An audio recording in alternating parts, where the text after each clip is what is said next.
Это просто идеальный помощник дыхания в домашних условиях для тяжелобольного ребенка. Никакой трубки в трахее и кислородного баллона. Только небольшой аппарат и маска. Параметры настраивает сам врач. Маме маленького пациента остается лишь контролировать работу прибора, состояние малыша и раз в месяц менять бактериальный фильтр. Аппарат делает вдох, ребенок делает выдох. Таким образом происходит искусственное дыхание. При каких-то ситуациях, например, поесть надо ребенку, да? Кратковременно эта маска может быть снята, ребенок может поесть, может что-то еще сделать, ну, банально зубы почистить.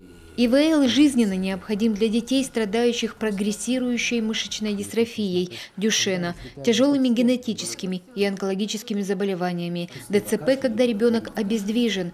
В коме сегодня 3 маленьких пациента нуждаются в искусственной вентиляции легких. Все живут в Сыктывкаре.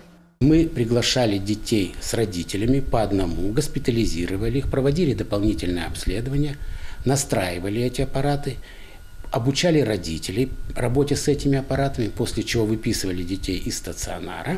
И теперь все 3 ребенка находятся в домашних условиях, в ним проводится терапия, за ними проводится наблюдение врачами поликлиники, педиатрами, неврологами, специалистами по паллиативной помощи, а также врачами-анестезиологами, реаниматологами.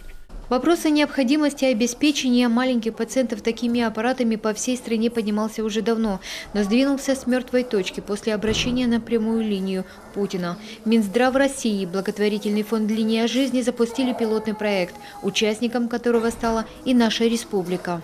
Наша республика является одним из 7 регионов, в которой успешно развивается программа развития оказания медицинской паллиативной помощи тяжело больным детям. У нас в рамках развития этой программы сформировались выездные паллиативные медицинские бригады, развиваются кабинеты, развиваются отделения оказания медицинской помощи именно паллиативным больным.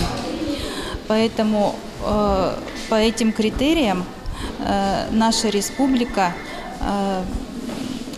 вошла в проект с тем, чтобы дальше эту помощь развивать и оказывать уже медицинскую паллиативную помощь на дому.